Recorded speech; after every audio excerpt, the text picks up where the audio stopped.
Good afternoon. My name is Sofia Wisniewska, and I'm the Regional Chancellor of USF St. Petersburg. And it's my pleasure to welcome you to the second annual World Affairs Conference. In its second year, the conference once again welcomes a large number of foreign affairs specialists to the city, including 15 panels on topical international issues. Our objective is to make available to the people of Tampa Bay area information and insights on foreign affairs issues which are critical to our lives and well-being. We are so delighted that you are with us for such a special program right here on our home turf. For those of you for whom this is the first time on our campus, a special welcome, and I hope that this is first of many, many visits. And now, without further ado, I would like to introduce the mayor of the city, Mr. Rick Kriseman.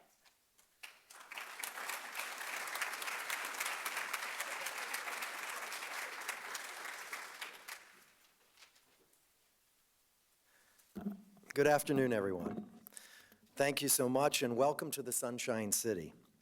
I love that we have this conference, and I'm extremely appreciative of those that imagined it and convened it right here in St. Petersburg at the University of South Florida, St. Petersburg. I love it because it's aligned with my vision for our city.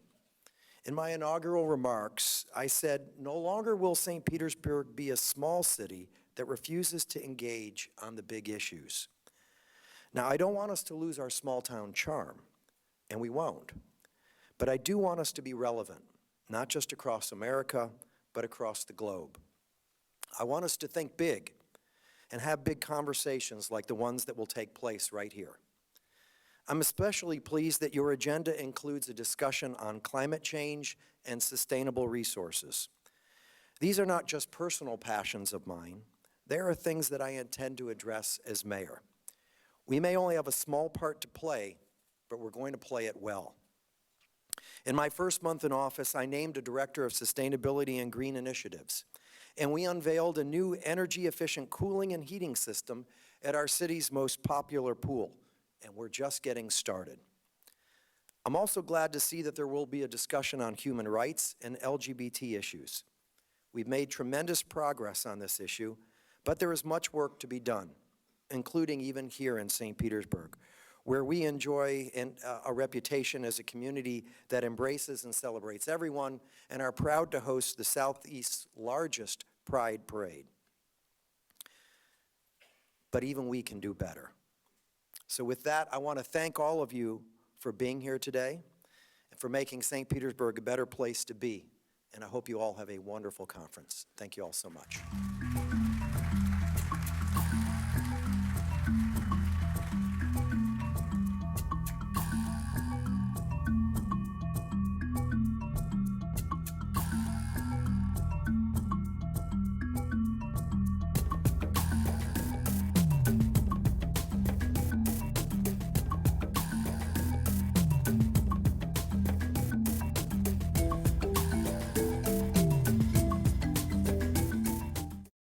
Once again, the sun is shining on our great city as we're here at Al Lang Stadium for the first ever game of the USF St. Petersburg baseball team.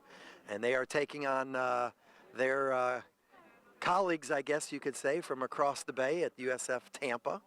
We expect to see a great game, but of course we expect to see USF St. Pete come out on top.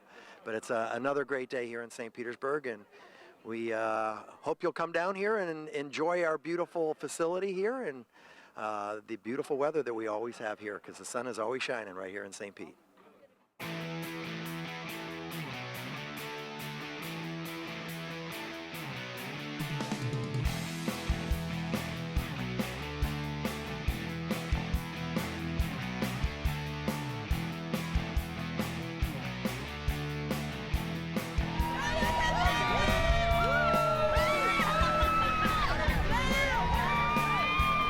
What time is it?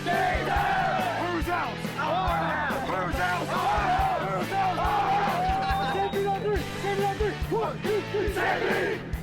Yeah, so basically this is the first home athletic event in USF St. Pete history. We're the first athletic team besides sailing on campus. As you can see, we're hoping to have about 500 people here. I got a squad of 33 guys who love the game as much as I do. This is a movement, man. I play shortstop and third base here for the USFSP Bulls. Like our coach said, this is our first year.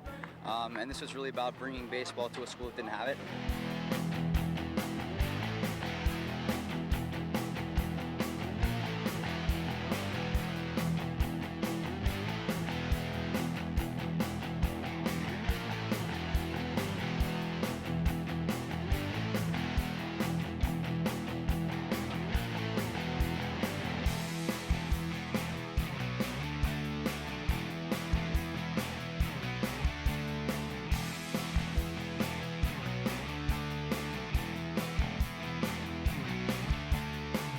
I see us going really far. Right now we don't travel that much. We go to Miami and Florida Gulf Coast this year. I think next year we'll be traveling more places. I think our name will be up there. We'll be doing real good. We'll be doing some big things. You just got to watch out for us.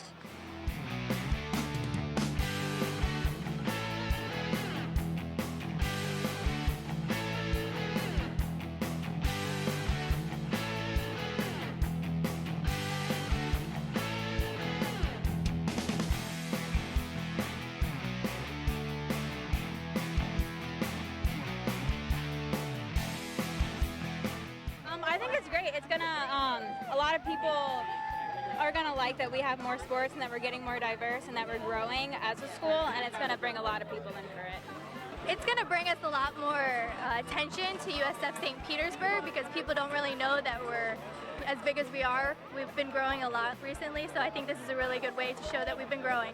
Oh, it's going to bring a college baseball team to the city of St. Pete. You know, I'm getting the Boys and Girls Club out here. You know, I want to help the community, I want to change the community, and I just want to better the community. I think it's going to impact on a lot of levels. I mean, economically, we're going to have a little bit something else for people to spend their money on. I get to spend time together and have a little bit more pride. I mean, I know you come out to a Rowdies game and people get crazy. They love the Rowdies, so we want to give them one more thing to cheer for and come out.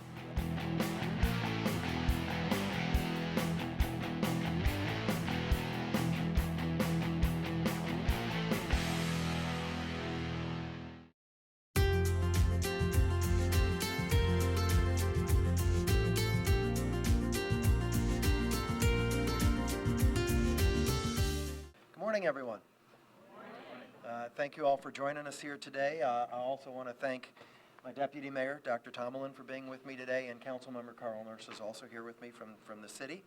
And we are pleased to partner with the Juvenile Welfare Board, along with the IRS, Bank of America, and Wells Fargo.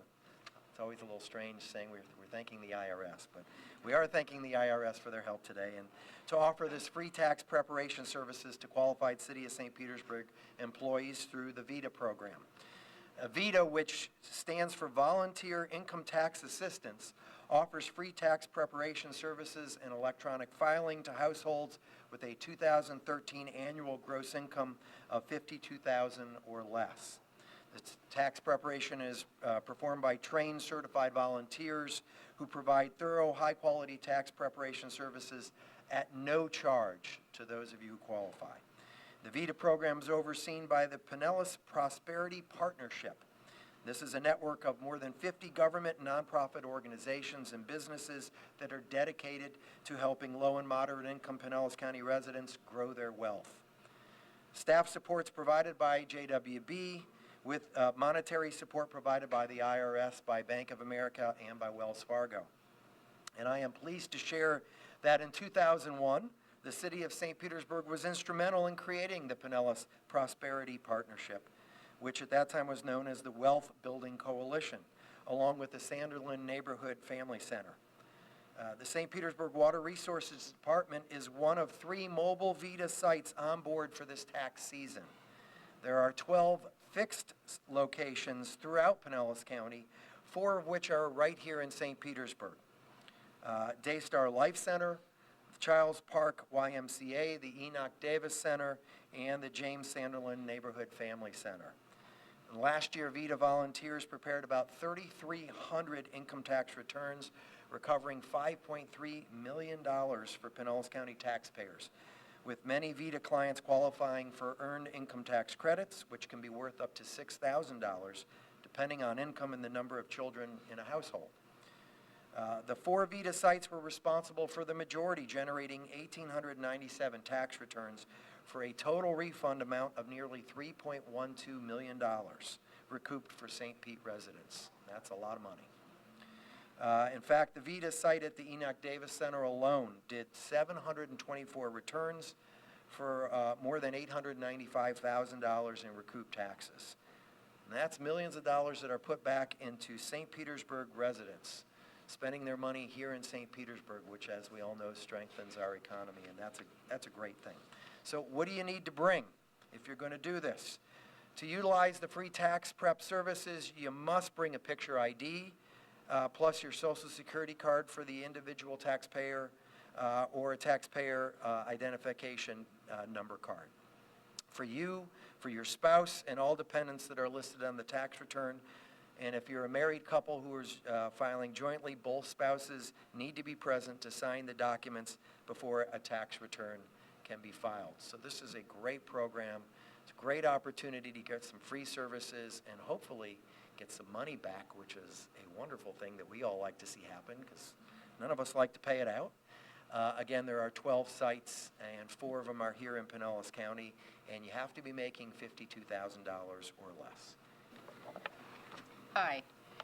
The reason I'm here today from the Juvenile Welfare Board, I'm the executive director there, and the reason that the Juvenile Welfare Board is a partner with this Pinellas Prosperity Partnership with the City of St. Petersburg is because we want to get your money back to you. And the mayor mentioned the $5 million that we've brought back into Pinellas County is because otherwise that money would not have been brought back into your pocket and to all of the other families that have, and we're very interested in children and families, as the mayor is. And I just want to tell you something about the children and families here in our county, that 25% of children in this community are at or below the poverty level. And it's really important that we get all of the money that we can back into our families, and so that children can have the food and can have the clothing and some of the resources that are available so that families can support themselves. And the fact that 50% of our children are getting free or reduced lunches in Pinellas County. And 7,000 of our children here are chronically hungry, meaning they go to bed at night, or on weekends when they're not getting their breakfast or lunches at school, they are not eating on weekends. So we need to do something about poverty here in our community. And part of that is to get back money that you are due. This is your money. And so we want to make sure that with our taxes, and that you're being able to file today, or whatever day that you choose during this filing time, that you're able to do that right here. You don't have time to leave your job to go do it, so what we have set up is, one, we have the 12 sites that are here throughout Pinellas County. 8 of those are located in our neighborhood family centers. The reason I say ours is because the Juvenile Welfare Board actually funds 8 neighborhood family centers from Tarpon Springs down through down through St. Petersburg. And we have 3 sites that are mobile. One of them is actually here today. And so one of the mobile sites was set up here because you actually have people who could go out, and I think we're right out here in the hallway, in fact, where you can walk out there, and one of our staff today is here who's actually doing tax returns. We have 4 people, I think, signed up right this minute that one of our staff, Eddie, is out there doing it. And then this evening we have some of your staff signed up, so please take advantage of this. Your employer has actually said, and I believe that's the mayor, has actually said you can take time out and do this so that you can do it right here and enjoy the benefit. One of your benefits is to be able to do it right now, and then be able to get your return on your income tax and be able to use that for your family. So that's some of the things that we're trying to make sure happens. We do have, we have 120 volunteers that are doing these taxes, and these are volunteers. In fact, that's the only way you can do this program for the VITA program, is that volunteers do it. Now, we do have some staff that try and help support this program as part of the infrastructure, But the point is that we train these volunteers throughout the year, and that they come in and do the taxes themselves. And we have St. Pete College volunteers, we have Eckerd College volunteers, and they are trained from IRS, and they actually come in and learn how to do the taxes, or already know it. They're in some of the finance programs that we have at the colleges. And they learn to do the taxes, or already know how to do the taxes. We actually have retired IRS volunteers who do the taxes. And that should not scare you, that should make you feel better. So they're experienced, and they know what to do, and they will come and do your taxes for you and help you with them and answer your questions. And so throughout the year, we actually can go back and pick up if you haven't done taxes or haven't done your income tax over the years. Believe it or not, they'll help you do those and catch you up on things. So there's a lot of benefits to this program, and that's what they're going to be doing for you. So please take advantage of this. It's a wonderful opportunity for you. And so we're doing all this. We already mentioned $5 million is a lot of money, folks. And this is $5 million that would not have come back to this community if we didn't have this program. And that's every year. We started off about $3 million, then we went up to $4 million, and then we went to $5 million last year. We anticipate this year we will do even better, because we have the 12 sites, but we are adding on with mobile sites. We had a mobile site out on the beach so that we can go up and down the beaches, because who's out on the beaches? Those are the service personnel. Those are the people who service the hotels and motels along the beaches. They cannot get those buses and come back in somewhere to a site that we have set up, so we are sending mobile sites out there. And we will go anywhere that people are working, they can't get away, we're going to do the same things, okay? So please take advantage of what's happening, and we will continue to partner in any place that we can. We actually are even out at the court system. So that with a public defender set up a site so that we can go out to the courts and have people, wherever there's a large group of people, we're going to try and do the same thing. So I want to thank the mayor, and I want to thank the city of St. Petersburg for becoming a partner and doing this really what is a wonderful service to all of you. Thank you.